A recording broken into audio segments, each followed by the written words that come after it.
wants to go to Sunnyside, who wants to go to Uval. So isn't Uval and Orania the one and the same thing? So I'm saying Muzungu is our problem, but Muzungu have agents, which are these foreigners from West Africa, from the nearest. You know, we have problem of Mozambicans who are unaliving our brothers and sisters badly there by the border there of KZN and hijacking cars, you know, and you're gonna be told, no, you know, you should love, it should be one Africa. So I'm saying, guys, we are facing many forces, and when we are talking like this, they are feeling a pain, you know. When we are enlightening our own, you know, about these type of people, they are feeling a pain. That's why when we are just talking about education in South Africa, they feel obligated to come and distract us and divert us, deflect us, you know. Guys, we are facing many forces, you know, and I'm telling you now, there's no one who's coming to help us unless we're holding hands, just like our ancestors did when they were fighting with the apartheid, you know. So never ever listen to this one, you know. All we need to do is to carry on with what we are doing. I see there is Upoki who came before Oboitumelo. I'll give Upoki time now to submit. No, thank you very much for the opportunity. And I want to say that I have a different view, you know.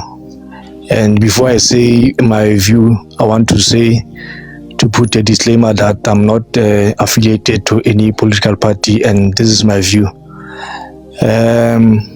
You know, I'm going to say this on the background that we must remember that Africa before 1984 and 1884 and 1885, before the Berlin Conference, there were no borders here, and the way we were living, the way our forefathers were living, we were living on they called it, we were always walking from the north to the south, from the east to the west, looking for greener pastures, touring Africa left and right and center. So with that background being said, I'm saying that I know right now we are living on laws and borders here. But if you come to check, this migration of people looking for greener pastures is a worldwide issue. You know, you can even see and hear people from the US crying about illegal migration. But what I'm saying is, in the event that illegal migration, as there are borders and laws, happens, I mean, we should consider that the way we were living, there were no borders, there were nothing. So it's our brothers, it's our sisters that are looking for greener pastures, and we should reserve them a space at least and say, these brothers of ours, they are looking for greener pastures. And with regard to the powder that we are talking about, I think wait, my brother. I think I'm so sorry. Let me finish. Wait, Brad. Wait. I'm gonna give you your whole entire time with prayer that you don't forget your your submission, brother man. I just want to interject in that thing of we were going from north to west, because I see you move on from that, the border thing. You know, you are going to the powder thing. So now let's start to this one. First of your submission. Brahman, do you know that you wouldn't just pass as a Sotho on a closer side the way you wish? You wouldn't just go and live among them the way you wish. You know, you still had to ask the right to pass and tell them and send your men to tell them that you want to go to the Tswana side. You know, it's not like there were no borders before the Berlin conference. And by the way, since we're talking about the Berlin conference and the white people in Bazungu sitting down and discussing us and sharing Africa among themselves and having these borders that you say they were not there, I want to ask you this. Don't you think it would be better to unite by all 54 states of Africa sitting down, putting it down that like, okay, now we're gonna have a visa-less or we're gonna have a borderless Africa? You know, not just people to come from this country. Zimbabwe was thriving, Zimbabwe was a thing. Destroy and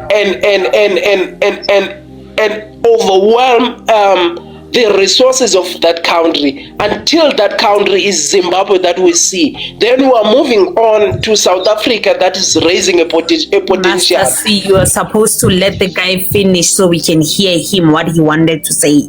Let him says whatever he wants to. Don't worry. You couldn't even let him finish. Let the guy finish. I wanna hear him properly. Give the guy space so that he can speak. I can hear him. You know, he started as someone.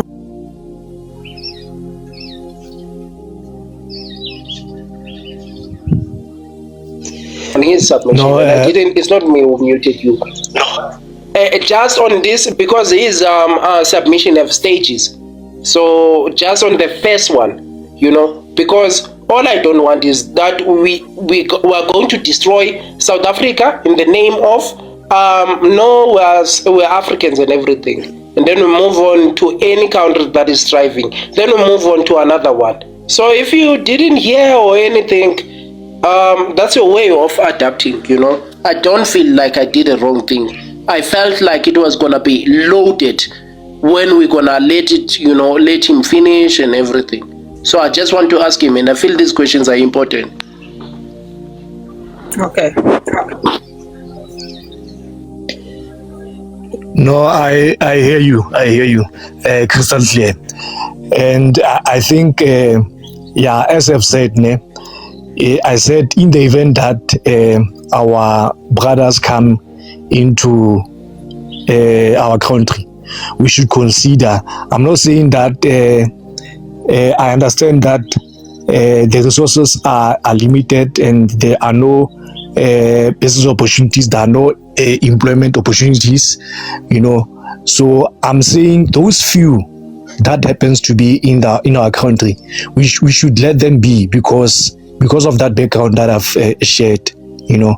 And I understand that right now we are living with borders and we are living with laws, you know. And as we have alluded, that there are countries that have maybe squandered their opportunities, like you have said, Zimbabwe, they have done their thing, you know. In 1985 they chased the people away. Now they are living the way they are living. Maybe it's because of that. I don't know. I'm not saying that, but I hear your point.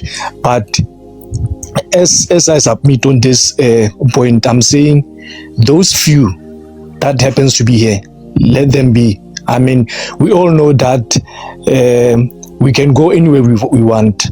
We can go to USA to go there and live there. We can go to any country that you choose of your choice to go and live there. And you will have opportunities there. So that's my submission on that point. This one I want to put it I want to put it squarely, blame on the parents, because right now we have a problem on the society and on the household. I mean, the household right now, if you can check, most of them, maybe 60% or 70%, this goes back to apartheid. 60% of the household don't have their fathers, and young boys and young girls, they grow up without the father figure in the house. Others turn out to be not have morals that encourage them maybe to have dreams. So, and even now, I mean, the rights that the democracy that we live in, that give them so many rights in order, in fact, this deprive them for a neighbor to instill that moral that, in the olden days, the neighbor can instill instill a discipline. So what I'm saying is that it boils down to the household. If your child has the moral, if you have instilled him the moral, I don't think he'll go anywhere and do whatever that you have not reprimanded them to do. That's my submission. Thank you very much. Thank you so much, my brother. TK, you can come in straight away, and then it's gonna be Boy Tumelo after that. Because TK was dropped. I don't know how he was here first before you, Boy Tumelo. TK was here. TK, to what you have heard, come in. Oh, yeah. I wanted to address... There's a bit of noise behind you. But okay. Man, I would like to know what informs your line of thought. What informs your train of thought? Is it an ideology? Are you a Pan-Africanist? Or are you just regurgitating maybe what you hear on Nigerian lives? Quiz lives is TikTok? Because you first made a disclaimer that you don't belong to any political party. So we can't blame it on political party brainwashing. But with your mindset on all of what you've said, are you a Pan-Africanist? What are you? And then also your lineage. Are you a first generation South African? Nah, because I can hear from the accent, and also you say we. So we as South Africans, so you are definitely South African as you present yourself, but you're a first generation South African or second generation South African. Do you have a Mozambican connection somewhere in your lineage now? That's the first question. No, thank you, my sister, with those two questions. I'm a first South African. Don't let my accent fool you, The issue that you are raising is that, as I've said, I was saying that based on the books that I've read, the Berlin Conference, and again, I do sympathize with our African brothers. I know that I'm first an African before anything else. So everything that I do is based on Africans, and when I say Africans, I consider everything African, Okay. Everything that I do is center. So you say you're a first generation. Bex, Yes. I know I invited you for these questions because I felt like it will be like, because I see it was very thin on people who really love this country and who really patriotic about this country. But those where their mics, unopened, they have now. I'll save you for the last, my sister. Please keep your line of No, questions. I mean, Please, I my just sister. want to go I know you step by step started. with him. I know you started already. I want to give Boitumelo. I know why I'm doing this. I want to give Boitumelo. Starting by saying, I don't have any political allegiance or anything, and you don't align anything else. You are a Pan-African, and that's your point of view. No one must take that for you. That's what you believe, right? And secondly, when you said that there was no borders, I'm gonna disagree with you when you said there was no borders and everything. Literally, when the Berlin conference it happened, Africa was splitted. When it was splitted, it shows one thing you guys you're missing here. Look at the AU conference that happened, I don't know, years back ago in Midrand. What the French, the Mali people did to the former CIC, Julius, what they did, and his fellow counterpart from Zim. They showed us there's no Africa unity. When we play this part, we must also go back to the books. Another thing, I'm not saying that Africa, if one day shouldn't be. My only point I'm having with you, I mean, like, kind of question, not point, kind of question. I'm someone who's from Limpopo. Our province in South Africa has, it's only one province that, if anyone knows it, has 5 tribes. I'm like more than 6 tribes in one province that they stay in one province and they're getting along. Do you understand? The unity, it can be there. Limpopo is an example. That is like something that you cannot tell me that. Secondly, when you come and said they were African brothers, when did South Africa get their independent, right? I always ask them when I go to their panels, I said, South Africa is a small baby. What is it that your president, when they were, or your strikers people, when they were sitting down, like getting their independent, what was it? They were building the country, said, we don't care. Because I remember when my grandmother died somewhere there, he was telling me the story in Mamelodi that she was bitten by a dog. Like she has a big, like a very, like, scar. Do you understand? A bulldog, the Boer's one.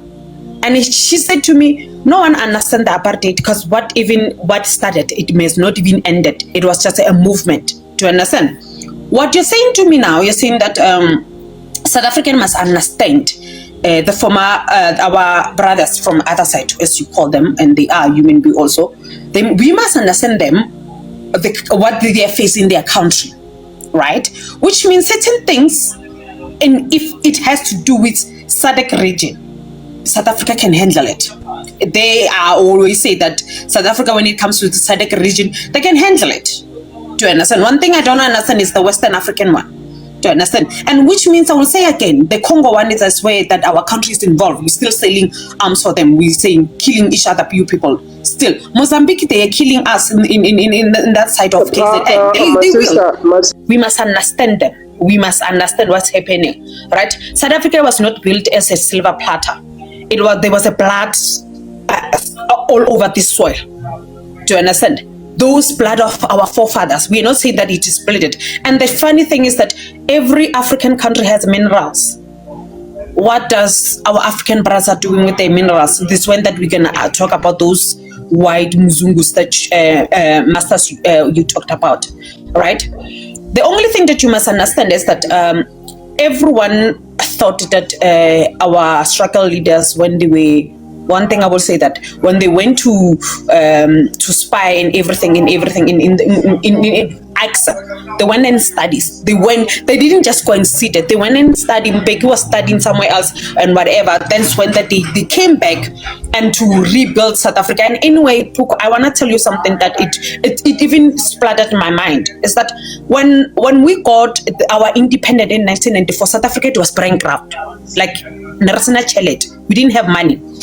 These guys have to sit down and find a money that they promise people, free housing, free education, free anything. If you can go back again to Mbeki, what he said, that to build South Africa, it was not easy. That's the point. Anywhere else, there was a blood that went through, and there was a mind an economics that is still there. Even when they said those white people left here. Oh my God. Oh my phone. I just wanna clear that listen to me. Yeah, why not Swara phone there? I'm at work. Sometimes I will do that. Yeah, wait, guys. Why not I'm at work, man, guys. I'm so sorry. I'm so sorry. I just wanted to say, please make a limited questions and limited response so that everyone, because everyone is thirsty to engage this guy. Please, Boiti. No, he has bring a conversation. Yeah. Please get to where you are ending. Poki, and I'm gonna leave you on this question. Okay, Poki, can I leave you on this question again, right? On when you went as far, because I wanna capture everything that you said. When you said that South Africa now it comes to do the household, that there's no father figures and everything that is happening in that. And when you go back, that you remember that our grandmothers, they were the one that holding household. When our grandfathers, they were in Joburg mining this mine and building this road. From long generation ago, a black woman was told to hold a family. Do you understand? It's not like something that is happening. And the fatherless in South Africa, it started within someone wants to be a father. Do you understand? It started even how you raise your child. Even if he didn't get one when you raise your son, will he be better person? He must never follow that. When they say cut the generation clock, meaning it has to end somewhere in life. We can do that if we want to do, and in this fatless in so many households in South Africa. But that is my question for you. And when you answer me, also go back of what you were saying to me. You must never say that it was just like that. Thank you. Yeah, thank you so much. I'll give you to answer Oboiti for 2 minutes because that was loaded, and then I'm not gonna expect a back and forth because I need to move on. There are people who really want to talk, are burning to talk. If she's not satisfied, you're going to be kept in the panel so that they can come back for another round. Yeah, Poki, you can come in answer. No, thank you very much.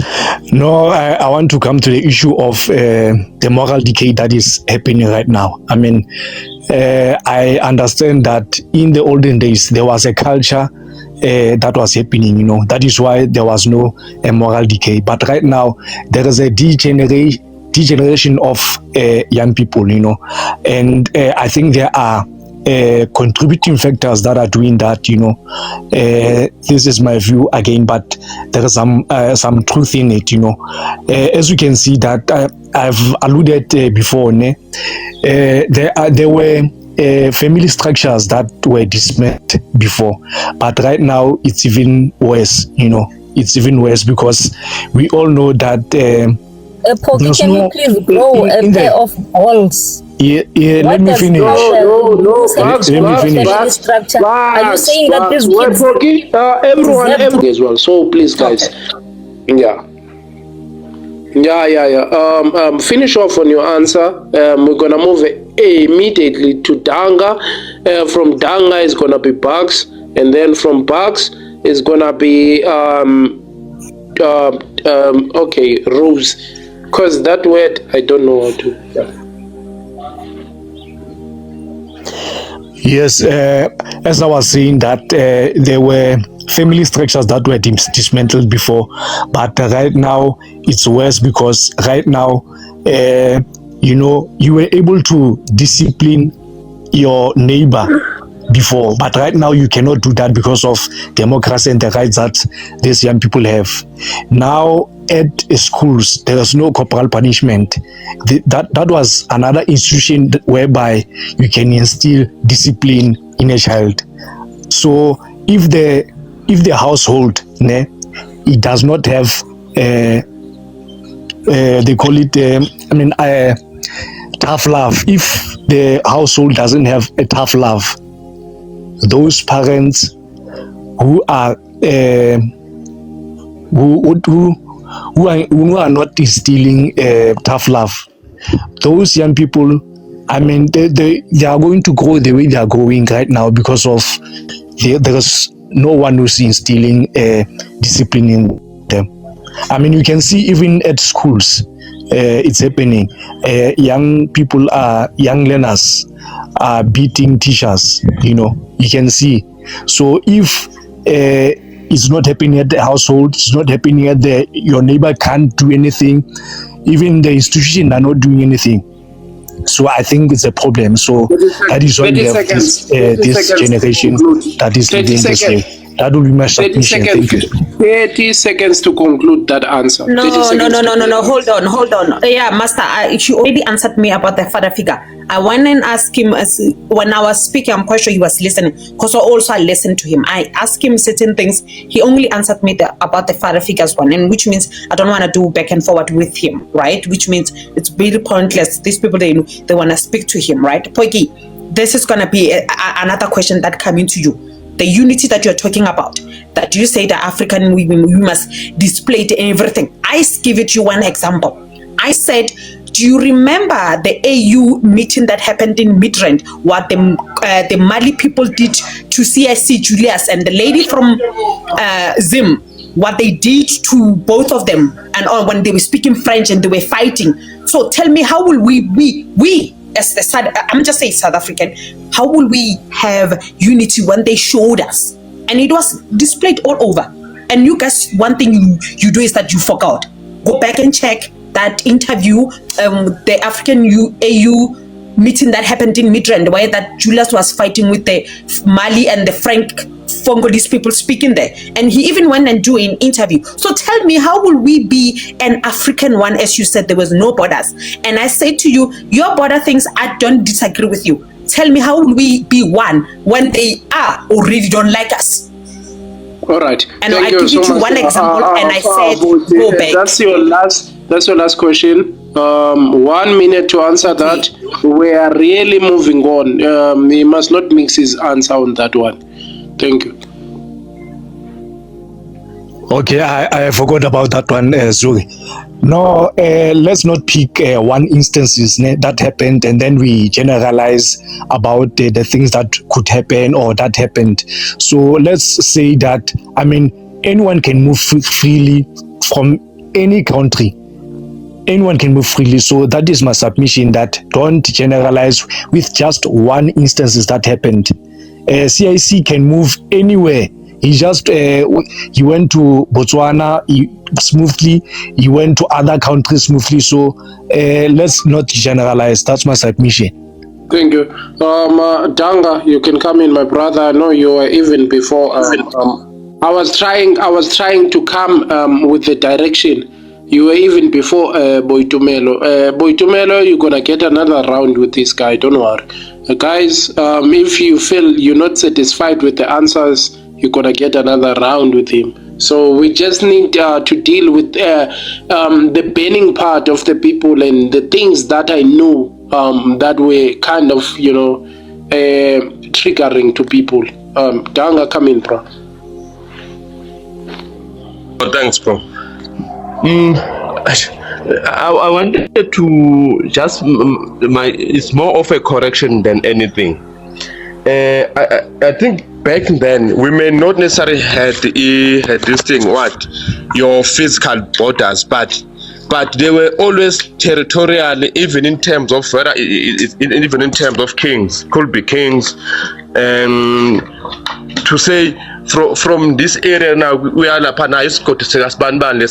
can't cross here, all those things. So even the issue of border, because they knew that once we can't have the issue I would say, of that management, it will be a chaos. So the issue of that there were no borders, to me, is not a true reflection of what is submitting. But if that's the case, we would have Nigerians even back in to other countries or other countries from other countries, but we never had that. We were always in tribes, even amongst ourselves, whether it's your Xhosas, even amongst ourselves now as a Nguni tribe. we're always in our own spaces. You wouldn't cross the other one. You would rather notify them maybe by in a form of sending a messenger to say, no, on this day we'll cross there, please be aware. We're not attacking you. So the issue of raising, it's just that now it's modernized now. Whether it's in a form of passport or whatever, but it's still the same. The system is still the same. So we must not be misled by issue of borders. But then too, Chief must be honest to say, because me as I'm here, I can hear that is a defender of Ras Malem. Even the way he speaks about this Africanism, the passion, and how we defend CIC. At some stage, the same CIC that we're talking about, I think it was bad to come. I think which country? I think it's Kenya, where he was told not to come there. At some stage, they were manhandled in one of the countries. I think it was about Floyd during that time, Nabondlos. So this concept